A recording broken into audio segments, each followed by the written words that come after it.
नमस्कार, हमारे YouTube channel करणे रीड क्लासेस में आपका हार्दिक स्वागत है। आज की इस वीडियो क्लास के अंदर हम ऐसी चीज पर चर्चा करेंगे जिसको सुनकर आपको गर्व होगा।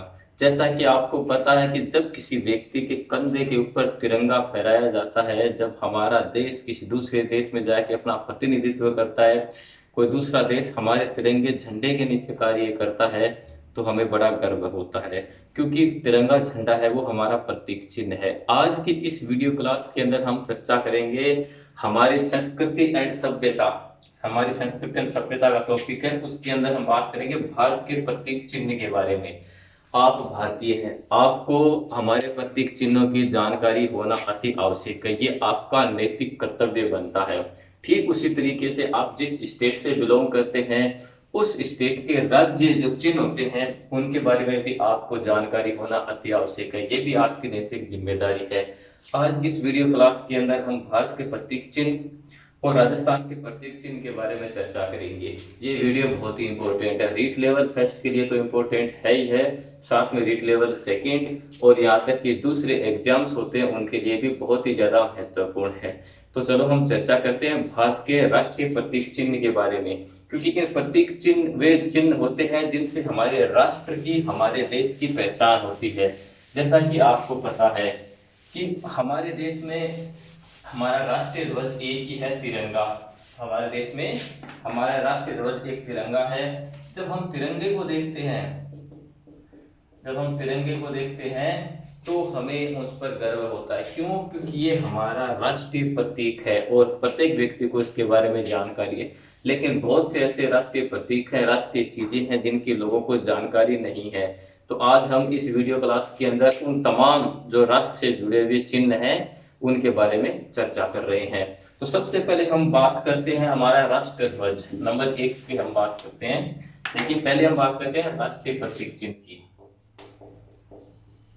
राष्ट्रीय प्रतीक चिन्ह के बारे में बात करते हैं। सबसे पहले हम बात करते हैं राष्ट्र ध्वज। राष्ट्र ध्वज, हमारा राष्ट्र ध्वज जैसा कि आपको पता है तिरंगा। कौन सा है? तिरंगा। तिरंगे के अंदर 3 कलर होते हैं। तिरंगा इस तरीके से बना हुआ था, उसके अंदर 3 कलर होते हैं। बीच में आपका एक चक्कर होता है जिसमें 24 ताड़ियां, जैसे तीलियां बोलते हैं, वो होती है। स्पाइक्स होती है 24, उसके अंदर इस तरीके से स्पाइक्स होती है टोटल। और ये स्पाइक है, ये गतिशील होने का प्रमाण करते हैं। इनके कहने का मतलब ये होता है कि जीवन है वो निरंतर आगे बढ़ते रहना चाहिए, ये हमें संदेश देती है। ये जो 24 तीलियां होती हैं जो ये हमें संदेश देते हैं। हम बात करते हैं तिरंगे की। अब कई बार आपसे ये पूछ लिया जाता है क्वेश्चन कि तिरंगे के जो 3 रंग का हमारा झंडा, उसमें सबसे ऊपर का जो रंग है वो कौन सा होता है? तो ये मैं बता देता हूँ आपका केसरिया रंग। जो केसरिया रंग होता है ये होता है। उसके बाद आपसे पूछ लिया जाता है कि बीच में कौन सा होता है? तो ये होता है आपका सफेद रंग होता है। फिर आपसे पूछा जाता है कि नीचे कौन सा रंग होता है? तो हरा रंग होता है। अब मैं आपको बता देता हूँ ये बात कि आखिर ये तीनों रंग हैं वो क्यों सिलेक्ट किए गए हैं, इनके पीछे क्या कारण है। तो इनके पीछे सबसे बड़ा कारण है कि केसरिया रंग होता है वो वीरता का प्रतीक होता है। हमारे देश में ऐसे ऐसे वीर हुए हैं, ऐसे ऐसे महान योद्धा हुआ है जिनके बारे में पूरी दुनिया ही चर्चा करती है, इसलिए केसरिया रंग है वो वीरता का प्रतीक है। सफेद रंग है वो शांति का प्रतीक है। शांति का इसलिए प्रतीक है क्योंकि हमारा देश है बेवजह किसी भी निर्दोष को पीड़ित नहीं करता है, उसका हनन नहीं करता है और यहाँ तक कि उसे परेशान नहीं करता है, यानी वो शांति कायम बनाए रखता है। हमारे देश की सबसे बड़ी ये खासियत है कि हम ना किसी को अपने से ज्यादा ऊंचा समझते हैं तो ना बिल्कुल हम उसे निम्न समझते हैं, यानी हम उन्हें बिल्कुल बराबर का दर्जा देते हैं और शांति बनाए रखने में अपना अहम योगदान देते हैं। फिर हम बात करते हैं हरे के। तो हरा होता है वो खुशहाली का प्रतीक होता है। जैसा कि आपने हमारे जो राष्ट्रीय गीत के अंदर सुना होगा, सस्य श्यामलाम मातरम। तो सस्य श्यामलाम मातरम का मतलब होता है हमारा देश है वो चारों ओर से हरा भरा है। जब आप अंतरिक्ष से देखोगे, या फिर हम बात कर सकते हैं कि जब आप अंतरिक्ष के अंदर विद्यमान जो दूरबीन होती है उनसे आप देखोगे तो हमारा देश है पूरी तरीके से हरा भरा नजर आएगा। तो ये हो गया हमारा हरा, इसलिए ये प्रतीक होता है हमारे खुशहाली का और शांति का। अब आपसे कई बार ये पूछ लिया जाता है कि तिरंगे की लंबाई और चौड़ाई क्या होती है?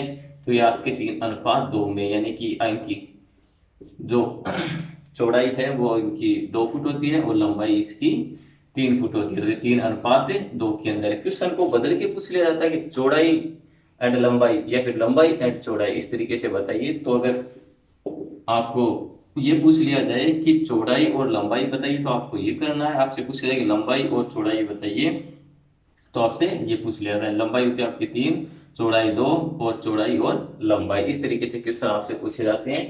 तो छोटी छोटी चीजें होती हैं, इनके बारे में आपको पता होना चाहिए।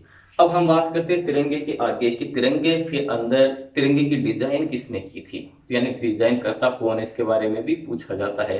तो तिरंगे के डिजाइन करता का नाम है पिंगली वेंकैया। क्या नाम है उनका? पिंगली वेंकैया। पिंगली वेंकैया नाम के व्यक्ति ने तिरंगे की डिजाइन की थी। और तिरंगा हमेशा खादी के कपड़े का ही बनता है, ये भी आपको ध्यान रखना है। तिरंगा वो हमेशा खादी के कपड़े का ही बनता है। इसके डिजाइन करता है पिंगली वेंकैया। तो पिंगली वेंकैया ने तिरंगे की वो डिजाइन की है। अब मैंने आपको इसके बारे में 24 स्पाइक्स होती है, जो चक्कर होता है वो कहाँ से लिया गया? तो ये अशोक के सारनाथ स्तंभ से ये चक्कर लिया गया, जिसमें 24 है वो तिरिया होती है। अब हम बात करते हैं कि हमारे तिरंगे को कब एक्सेप्ट किया गया, यानी हमारे तिरंगे को कब स्वीकारा गया था। तो ये था आपका 22 जुलाई आधिकारिक तौर पर 1947 के अंदर, 22 जुलाई 1947 के अंदर आधिकारिक रूप से इसे स्वीकार कर लिया गया था कि ये तिरंगा है वो हमेशा हमारा राष्ट्र ध्वज बना रहेगा। हमारा राष्ट्र है वो एकता के सूत्र में बंधा रहे, इसलिए संपूर्ण राष्ट्र एक ही है। अलग अलग जिस तरीके से यूएस के अंदर अलग अलग डिवाइड है, उस तरीके से नहीं है। हमारा राष्ट्र सब जगह तिरंगा ही, यानी हमारा राष्ट्र ध्वज है वो सब जगह तिरंगा ही चलता है, अलग अलग कोई भी ध्वज नहीं है। तो 22 जुलाई 1947 को तिरंगे है को आधिकारिक तौर पर एक्सेप्ट कर लिया गया था। अब हम बात करते हैं नेक्स्ट नंबर 2, हम बात करते हैं राष्ट्रगीत की। राष्ट्रगीत, हर राष्ट्र का अपना अपना एक गीत होता है। तो राष्ट्रगीत के बारे में हम चर्चा करें तो राष्ट्रगीत है वो हमारा है वंदे मातरम। राष्ट्रगीत है वो हमारा वंदे मातरम। वंदे मातरम, वंदे मातरम गीत है वो हमारा राष्ट्रगीत है, जिसे हम राष्ट्र माफ कीजिएगा हाँ राष्ट्रगीत है। तो राष्ट्रगीत वंदे मातरम है और इसके जो रचयिता है वो है बंकिम चंद्र चटर्जी। बंकिम चंद्र चटर्जी के द्वारा इनको रचा गया था वंदे मातरम। और इनका जो उपन्यास था जिसका नाम था आनंद मठ से ये गीत है वो लिया गया। पूछ लिया जाता है क्वेश्चन आपसे कि वंदे मातरम जो गीत है वो कहाँ से लिया गया है, तो आनंद मठ से इसे लिया गया है। अब इसे कब स्वीकार किया गया था, तो ये था 24 जनवरी 1950 24, इसको हम बात करते हैं 24 जनवरी 1950 को इसे स्वीकार कर दिया गया था कि ये हमारा राष्ट्र गीत होगा। ठीक है, तो राष्ट्रगीत के बारे में आप समझ गए कि राष्ट्रगीत है उसके रचयिता बंकिम चंद्र चटर्जी, आनंद मठ से लिया गया। वंदे मातरम राष्ट्रगीत है 24 जनवरी 1950 के अंदर। अब हम बात करते हैं तीसरे प्रतीक चिन्ह के बारे में, यानी तीसरे राष्ट्र गान के बारे में बात करते हैं कि हमारा जो तीसरा है वो है राष्ट्रगान। यानी राष्ट्रगीत और राष्ट्रगान में फर्क है। तो राष्ट्रगान के बारे में बात करते हैं, नंबर 3 पे आता है हमारा राष्ट्रगान। राष्ट्रगान हमारा जन गण मन, इसके रचनाकार है सम्माननीय रविंद्रनाथ टैगोर। रविंद्रनाथ है जिसे गुरुदेव भी कहा जाता है, रविंद्रनाथ टैगोर, इन्होंने इसकी रचना की थी। यानी जन गण मन रविंद्रनाथ टैगोर ने इनकी रचना की थी।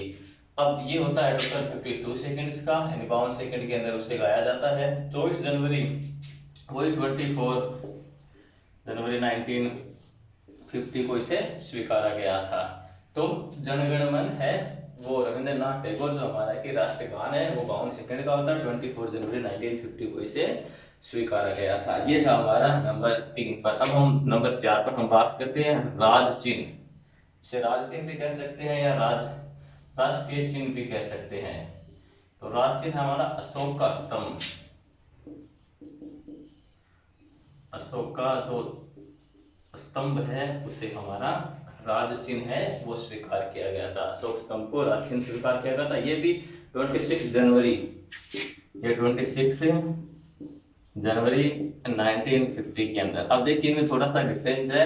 ये 24 जनवरी को राष्ट्रगीत और राष्ट्रगान 24 जनवरी को एक्सेप्ट किया गया था, स्वीकारा गया था। ये था आपका 26 जनवरी 1950 के अंदर है, यानी अशोक के सारनाथ स्तंभ से ये जो लिया गया था राज चिन्ह, जिसके अंदर 4 शेर बने हुए होते हैं। एक ही पत्थर के ऊपर 4 शेर है वो बने हुए होते हैं, और 4 शेर के नीचे जो चित्र बनी होती है उसके अंदर हाथी की होती है, एक तरफ है चौकड़ी भरता हुआ घोड़ा होता है, एक तरफ है वो बैल होता है। ये पूरा का पूरा एक ही पत्थर के ऊपर बना हुआ है, और नीचे नीचे उसके अंदर सत्यमेव जयते, सत्यमेव जयते लिखा हुआ होता है। ठीक है, सत्यमेव जयते। आपसे पूछ लिया जाता है कि सत्यमेव जयते है वो हमारे कौन से उपनिषद से लिया गया है, तो हम बात करते हैं मुंडको, मुंडकोपनिषद, मुंडकोपनिषद से ये सत्यमेव जयते है वो लिया गया। ये स्टेटमेंट है वो हमारे राज चिन्ह के नीचे लिखा हुआ था। सत्यमेव जयते का मतलब होता है सत्य की हमेशा विजय होती है। तो ये सत्यमेव जयते हमने बात की राज चिन्ह के बारे में। ठीक है, अब हम बात करते हैं नेक्स्ट राष्ट्रीय पुष्प की। राष्ट्रीय पुष्प, राष्ट्रीय पुष्प की बात करें तो राष्ट्रीय पुष्प है वो हमारा कमल का फूल है। कमल का फूल है वो हमारा राष्ट्रीय पुष्प है। जो कमल का फूल है वो हमारा धार्मिक पुष्प भी वही है, कमल का फूल। आपने हिंदू देवी देवताओं के हाथों के अंदर देखा होगा आपने कमल का फूल। कमल के फूल 2 तरीके के होते हैं, एक व्हाइट कलर का होता है, एक थोड़ा गुलाबी कलर का होता है, यानी लाल और व्हाइट का मिक्सअप होता है। तो जो लाल एंड व्हाइट का मिक्सअप होता है वो कमल का फूल हमारा है, वो राष्ट्रीय फूल है। हम बात करते हैं राष्ट्रीय वृक्ष की। नेक्स्ट हम बात करते हैं राष्ट्रीय वृक्ष की। तो बरगद को हमारा राष्ट्रीय पेड़ है वो माना गया। बरगद को राष्ट्रीय पेड़ इसलिए माना गया है क्योंकि बरगद और पीपल ऐसे 2 वृक्ष हैं जो आपको सुबह दिन में तो ऑक्सीजन देते हैं, रात को भी ऑक्सीजन देते हैं। तो नेक्स्ट है हमारा जो राष्ट्रीय वृक्ष। तो राष्ट्रीय वृक्ष हो गया आपका बरगद का पेड़, जो दोनों वक्त ऑक्सीजन देता है। हम बात करते हैं नेक्स्ट राष्ट्रीय वृक्ष के बाद बात करते हैं राष्ट्रीय फल की। तो आपसे ये क्वेश्चन भी पूछ लिया जाता है कि राष्ट्रीय फल, तो राष्ट्रीय फल हो गया आपका आम। राष्ट्रीय फल है वो आम हो जाता है। यानी आम को राष्ट्रीय फल इसलिए माना जाता है क्योंकि भारत में आम की लगभग 100 से ज्यादा अधिक प्रजातियां हैं वो पाई जाती है, यानी 100 तरीके के आम पाए जाते हैं। उनकी अलग अलग प्रजातियां, आजकल 5 से 10 प्रजातियां तो गर्मियों में आपको मिल ही जाती है। कोई लंगड़े का नाम लेता है, कोई दशहरी का लेता है, कोई कैसा कोई कैसा। तो इस तरीके से 100 तरह की प्रजाति है वो आम की पाई जाती है, वो सबसे अच्छी प्रजाति है वो भारत में पाई जाती है। हम बात करते हैं राष्ट्रीय पक्षी की। राष्ट्रीय पक्षी आपका मयूर। ठीक है, राष्ट्रीय पक्षी की हम बात करते हैं। राष्ट्रीय पक्षी को मयूर है, उसे 1963 के अंदर राष्ट्रीय पक्षी होने का दर्जा मिला। और पक्षी सुरक्षा अधिनियम, पक्षी सुरक्षा अधिनियम 1972 के तहत, यानी राष्ट्रीय पक्षी सुरक्षा अधिनियम 1972 के अंदर पक्षी को मार यानी मोर को मारना कानूनन अपराध है। कानूनन अपराध है क्योंकि ये राष्ट्रीय पक्षी है, और राष्ट्रीय पक्षी होने का मतलब राष्ट्र की चीज को नुकसान पहुंचाना कानूनी अपराध है। तो इसके तहत है मारने वाले यानी अपराधी को सजा दी जाती है। 1972 के अंदर ये पूछ लिया जाता है कि कौन से एक्ट के तहत मयूर पक्षी को मारना अपराध है, तो 1972 पक्षी सुरक्षा अधिनियम 1972 को। अब हम बात करते हैं राष्ट्रीय पशु की। तो राष्ट्रीय पशु हमारा बाघ है। राष्ट्रीय पशु क्या है हमारा? बाघ है। ठीक है, बाघ रॉयल बेंगोल टाइगर है, वो हमारा राष्ट्रीय पशु बाघ है। बाघ है वो बहुत ही शानदार और बहुत ही सुंदर, इस पे ब्लैक रंग की स्ट्राइप होती है, उसकी स्किन होती है वो येलो होती है, और येलो के ऊपर ब्लैक रंग की स्ट्राइप होती है, खिंची हुई होती है। तो वो इसे स्वीकारा गया था 1972 के अंदर। 1972 के अंदर राष्ट्रीय पशु बाघ को है वो राष्ट्रीय पशु होने का दर्जा मिल गया था। अब हम बात करते हैं राष्ट्रीय जलीय जीव। ये क्वेश्चन बहुत बार पूछ लिया जाता है, राष्ट्रीय जलीय जीव कि भारत का राष्ट्रीय जलीय जीव के बारे में बताइए। क्योंकि राष्ट्रीय पशु, राष्ट्रीय पक्षी ये तो हम 5वीं 6वीं 7वीं 8वीं से पढ़ते आ रहे हैं, लेकिन ये पूछ रहा था कि राष्ट्रीय जलीय जीव कौन सा है। तो राष्ट्रीय जलीय जीव है हमारा गांगे डॉल्फिन, यानी गंगा नदी के अंदर गांगे डॉल्फिन जो होती है गंगा नदी में रहने वाली जो डॉल्फिन होती है वो गंगा डॉल्फिन होती है। इसकी सबसे बड़ी खासियत ये होती है कि ये शुद्ध पानी में रहती है। अगर अशुद्ध पानी या गंदा पानी या दूसरे कीटाणुओं से भरा हुआ पानी के अंदर ये रहने लग जाए तो इसकी तुरंत मृत्यु हो जाती है। इसे 5 अक्टूबर 2009 को, देखिए 5 अक्टूबर 2009 को इसे राष्ट्रीय जलीय जीव होने का दर्जा मिला था। ये इंपॉर्टेंट क्वेश्चन है, आप इसे लगा लीजिए। राष्ट्रीय जलीय जीव गंगे डॉल्फिन 5 अक्टूबर 2009 को इसे जलीय जीव होने का खिताब मिला था। सबसे बड़ी खासियत, और इसकी ये भी खासियत है कि ये देख भी नहीं पाती है। जो गंगे डॉल्फिन है इसकी आंखें हैं वो बिल्कुल नहीं होती है और ये देख भी नहीं पाती है, इसलिए ये शुद्ध पानी के अंदर ही रहते, तो ये जलीय जीव होगी। हम नेक्स्ट बात करते हैं हमारा राष्ट्रीय विरासत पशु। नेक्स्ट हमारा राष्ट्रीय विरासत पशु है, ये इंपॉर्टेंट क्वेश्चन है। राष्ट्रीय विरासत पशु, विरासत पशु इसे अभी घोषित किया गया है राष्ट्रीय विरासत पशु। आपसे पूछा जाता है कि हमारा राष्ट्रीय विरासत पशु कौन सा है, तो ये होता है आपका हाथी। जो हमारा हाथी है एशियन हाथी होता है, उसको राष्ट्रीय विरासत पशु के श्रेणी में रखा है, जिसे रखा है 22 अक्टूबर 2010 को। हाथी है जिसे 22 अक्टूबर 2010 को ये दर्जा है वो दिया गया है। राष्ट्रीय विरासत पशु के बारे में पूछा जाता है कि राष्ट्रीय विरासत पशु है वो कौन सा होता है, तो हाथी है वो हमारा राष्ट्रीय विरासत पशु है। फिर हम बात करते हैं राष्ट्रीय नदी की। राष्ट्रीय नदी आपकी गंगा नदी, गंगा नदी राष्ट्रीय नदी है वो हमारी गंगा नदी। गंगा नदी को राष्ट्रीय नदी कहा गया है। गंगोत्री, हिमालय के गंगोत्री क्षेत्र से निकलती है और वहां से निकलती हुई क्षेत्र में बहतराई क्षेत्र में बहती हुई बांग्लादेश से होती हुई ये आपके बंगाल की खाड़ी के अंदर चली जाती है। वहां पर एक बहुत बड़ा डेल्टा बनाता है जिसे सुंदरबन का डेल्टा कहा जाता है। वहां पर ये टाइगर है वो पाया जाता है, जो हमारा राष्ट्रीय पशु है। तो ये थी आपकी गंगा नदी जो हमारी राष्ट्रीय नदी। फिर हम बात करते हैं राष्ट्रीय पंचांग। राष्ट्रीय पंचांग आपका शक संवत पर आधारित, संवत पर आधारित जो पंचांग का संवत पर आधारित है वो हमारा राष्ट्रीय पंचांग, जिसे 22 मार्च 1957 को अडॉप्ट किया गया था। यानी कि हमारे राष्ट्रीय पंचांग के रूप में शक संवत है, उसे 22 मार्च 1957 के अंदर अडॉप्ट किया गया था। फिर होता है आपका राष्ट्रीय खेल। राष्ट्रीय खेल के बारे में बात करें तो जैसा कि आपको पता है राष्ट्रीय खेल है हमारा हॉकी है, और हॉकी का जादूगर किसे कहा जाता है ये भी आपको पता है। हॉकी का जादूगर मेजर ध्यानचंद को कहा जाता है। हॉकी का जादूगर और मेजर ध्यानचंद को कहा जाता है। हम बात करते हैं नेक्स्ट राष्ट्रीय मुद्रा की। तो राष्ट्रीय मुद्रा है आपकी रुपया। रुपया के बारे में मैंने आपको रुपये का पूरा इतिहास है वो मैंने आपको पूरा का पूरा डिटेल से बता दिया था कि रुपए की शुरुआत कैसी हुई, रुपए का मतलब क्या होता है, रुपए का अर्थ क्या होता है। ठीक है, राष्ट्रीय वाक्य के बारे में हम बात करें, ये इंपॉर्टेंट है। राष्ट्रीय वाक्य, हमारा राष्ट्रीय वाक्य क्या है, तो ये हमारा सत्यमेव जयते, सत्यमेव जयते, ये राष्ट्रीय वाक्य है। राष्ट्रीय वाक्य के बारे में बात करें जो कि आपके मुंडक उपनिषद से लिया हुआ जो वाक्य वो आपका राष्ट्रीय वाक्य सत्यमेव जयते है।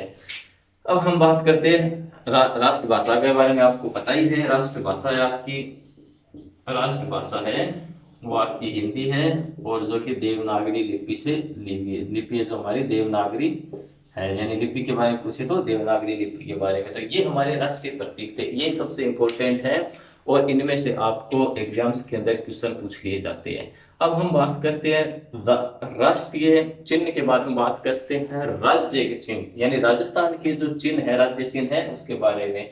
राजस्थान के राज्य चिन्ह है उसकी क्वेश्चन बहुत बार पूछे जाते हैं। पिछले रीट के अंदर भी लेवल फेस्ट के अंदर पूछा गया था। केरेडी के बारे में आपसे पूछा जाता है कि विजयदशमी के ऊपर किसकी पूजा की जाती है, हथियारों की पूजा है वो कब की जाती है और किसके उपलक्ष्य में की जाती है, किसके नीचे की जाती है। तो राजस्थान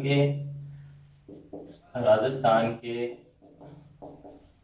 राज्य चिन्ह के बारे में आज हम बात करते हैं, ये इंपॉर्टेंट है।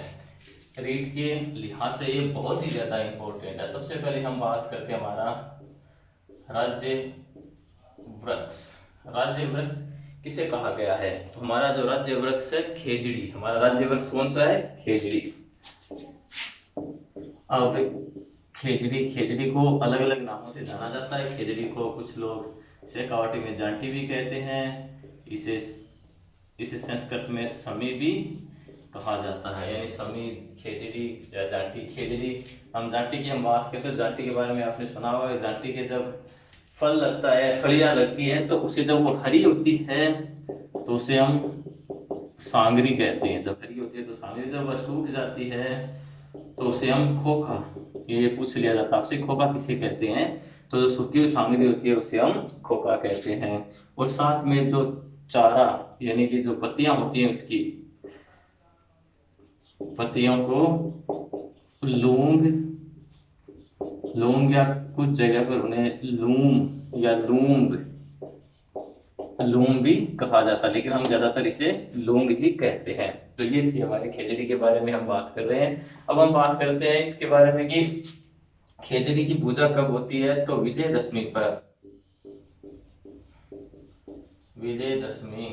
पर यानी दशहरा जब होता है तब खेजड़ी की पूजा की जाती है। हथियारों के साथ खेजड़ी की पूजा, विजयदशमी के ऊपर खेजड़ी की पूजा होती है। अब इसे कब अडॉप्ट किया गया? जब 1983 यानी कि 1983 के अंदर है, 1983 के अंदर खेजड़ी को राज्य वृक्ष का दर्जा दिया गया था। खेजड़ी है, अब आजकल शेखावाटी क्षेत्र के अंदर खेजड़ियां हैं वो कम होती जा रही है, क्योंकि इसके अंदर कीड़े लग जाते हैं। अब कीड़े किस तरीके के? दो तरीके के कीड़े होते हैं। एक वे कीड़े होते हैं जो उनकी जड़ों को छेदक कर देते हैं, और दूसरा आपने कभी देखा हुआ खेजड़ी की जड़ों के अंदर जो विष खोपरा होता है, वो एक फफूंद होती है, वो एक जहरीला जीव होता है, फफूंद होती है, जिससे जो खेजड़ी होती है वो सूखने लग जाती है। इसलिए वो बहुत ज्यादा नुकसानदायक होता है। तो आप कहीं भी खेजड़ी पे लगा हुआ आप देखें तो उसे आप तोड़ करके अलग कर दे, क्योंकि वो एक जहरीली फफूंद होती है।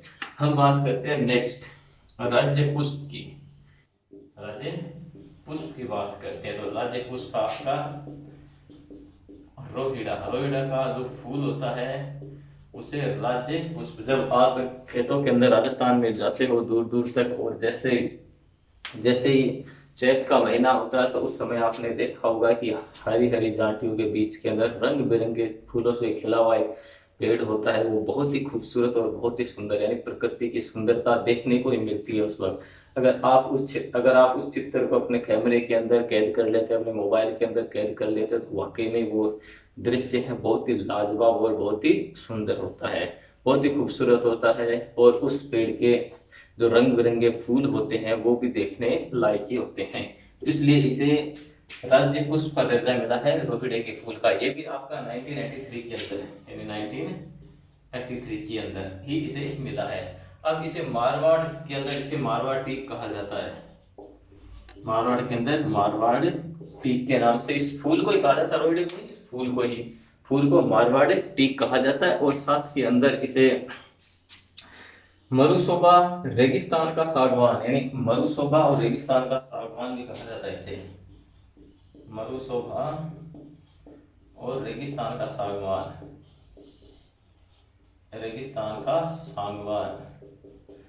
सागवान कहा जाता है। तो इस तरीके से इसके ये उपनाम है। 1983 के अंदर इसे अडॉप्ट कर लिया गया था। ये था हमारा आपका राज्य पुष्प। अब नेक्स्ट हम बात करते हैं राज्य पक्षी की। तो राज्य पक्षी है वो है हमारा गोडावण। राज्य पक्षी कौन सा है?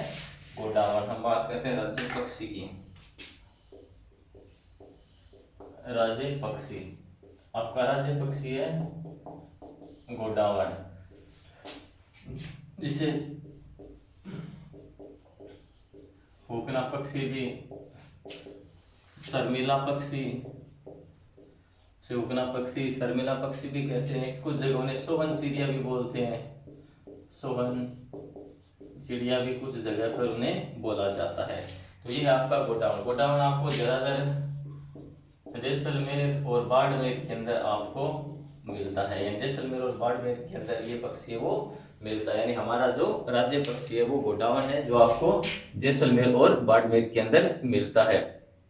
अब इसे ग्रेट इंडियन बस्टर्ड तो कहते हैं, इसे एक्सेप्ट 1981 के अंदर इसे है वो एक्सेप्ट कर लिया गया था, राज्य पक्षी का दर्जा है वो दे दिया गया था। अब इसका जो खाना होता है, खाना होता है, आपने तारा मीरा का नाम सुना होगा। तारा मीरा होते, तारा मीरे के जो बीज होते हैं वो खाते हैं। ये आपका 12 और अजमेर में भी पाया जाता है, 12 और अजमेर के अंदर भी पाया जाता है। अब हम बात करते हैं इसके जो प्रजनन केंद्र की। तो जोधपुर का चिड़ियाघर है, जोधपुर का जो जू है, जो आपका गोडाउन पक्षी का सबसे बड़ा प्रजनन केंद्र माना जाता है, यानी वहां पर उसका संरक्षण दिया जाता है, यानी कृत्रिम रूप से उसका प्रजनन करवाया जाता है। तो ये था हमारा राज्य पक्षी गोडाउन। हम बात करते हैं राज्य पशु की। अब राज्य पशु है वो हमारे दो है। अब हम आपको बता देता हूँ कि कौन कौन से राज्य पशु दो हैं और उन्हें क्यों बनाया गया है। तो राज्य पशु की अगर हम बात करें तो राज्य पशु है आपका, देखिए राज्य पशु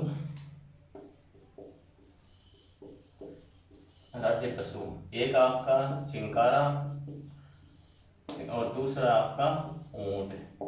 अब चिंकारा वन्य राज्य पशु यानी ये तो गया आपका चिंकारा, और घरेलू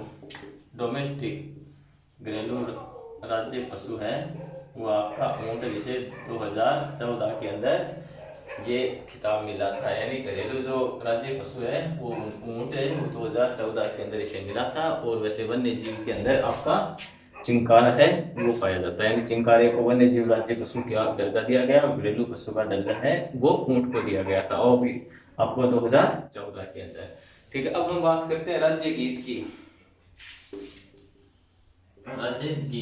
तो राज्य गीत आपका केसरिया बालम आवनी पधारो मारे देश, केसरिया बालम आवनी पधारो मारे देश, जिसकी मांड गायिका अल्लाह जिल्ला बाई और मांगी बाई ने उसे काफी ख्याति प्रदान करवाए थे। केसरिया बालम आवनी पधारो मारे देश जो हमारी मांड गायिका थी अल्लाह जिल्ला बाई, और साथ के अंदर मांगी बाई जिन्होंने खूब अच्छे से इस गीत को गाया था। हम बात करते हैं राज्य खेल की। राज्य खेल जो आपका बास्केटबॉल है,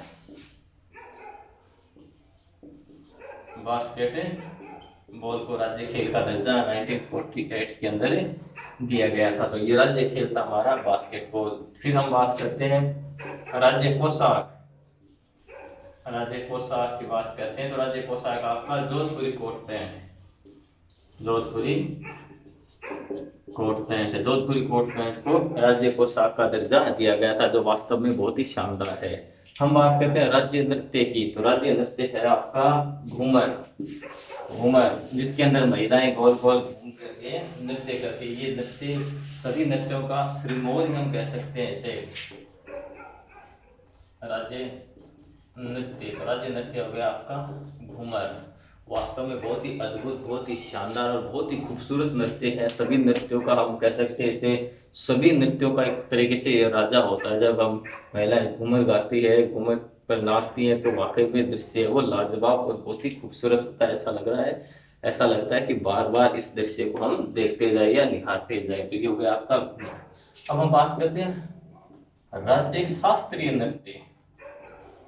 राज्य शास्त्रीय नृत्य की बात करें तो शास्त्रीय नृत्य आपका कथक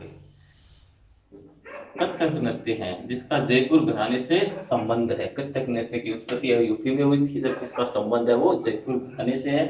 तो ये राज्य शास्त्रीय नृत्य की बात करें तो कथक है। आपसे पूछा जाता है कि राज्य शास्त्रीय नृत्य वो कौन सा है, वो बताइए। तो राज्य शास्त्रीय नृत्य कथक है।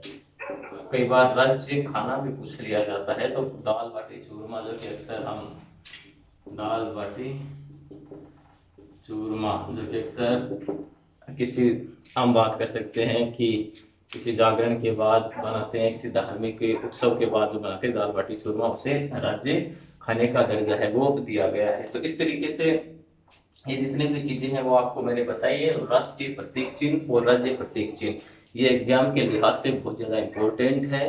आप इसे लगातार शेयर करिए, ताकि जिन लोगों को नहीं पता है उनको भी इसके बारे में पूरा पता चल जाए। अब इस वीडियो को आप लगातार है वो शेयर करते रहिए, कमेंट करिए कहीं भी आपको कुछ समझ में न आए तो, और सब्सक्राइब कीजिए हमारे चैनल को, ताकि आपको ज़्यादा से ज़्यादा नए नए कंटेंट है वो आपको प्रोवाइड करवाए जा सके। तब तक के लिए जय हिंद, जय भारत।